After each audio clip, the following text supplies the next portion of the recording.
ரம்ஜான் வேற ஆரம்பிச்சிருச்சு. இது அண்ணன்ட்ட ஏதாவது கிடைக்குதான்னு பாப்போம். ஏன்னா சிலம்புனா என்ன பிஸியா இருக்கேட்டியா?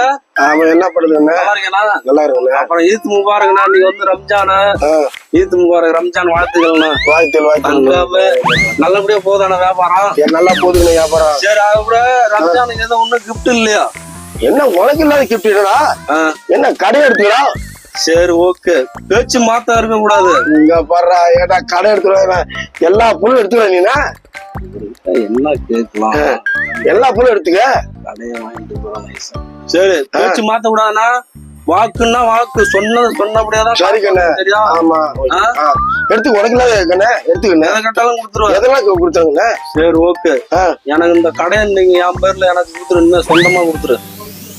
சரி கொடுத்துருக்கண்ணே. கொடுத்துடணும், சிரிக்க கூடாது. என்னடா சொன்னபடியா இருக்கணும். போலீஸா கேட்பாங்க ரம்ஜானுக்கு.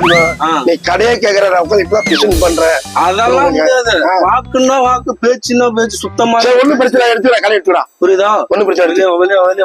இனிமே இந்த கடைக்கு நான் தான் சொந்தக்காரன். நீ வந்து இந்த பக்கமே வரக்கூடாது சொல்லிட்டு. புரியுதா? புரிஞ்சுதா? சரிப்பா. இந்த தலையில போட்டுட்டு தெருவுல போய் விரிச்சு போட்டு ஏதோ ₹1 2 போடுவாங்க, போய் எடுத்துட்டு போ. அப்படியா? போ. சரி, ரைட்டுப்பா. நீ சொல்றது ரைட் தான். போ பக்கமா வராம இப்ப போ போடு. எப்பா கடையை எப்படி சொந்தமா வாங்கியாச்சுடா சாமி. துபாயில வந்துட்டு ஒரு ரம்ஜான் வாழ்த்துக்கள் சொன்னதுக்கு கடையே நமக்கு சொந்தமா கிடைச்சிச்சு. எப்பா சாமி, அல்லா எங்க இருக்க? எப்பா சாமி, ஏன் செம்மையா இருக்கியா கடை? பரவாயில்லையா? அண்ணன் எங்க போய் என்ன பண்றாரோ ஏதோ பண்ணிட்டு நம்ம கடை சொந்தமாயிருச்சு. எப்பா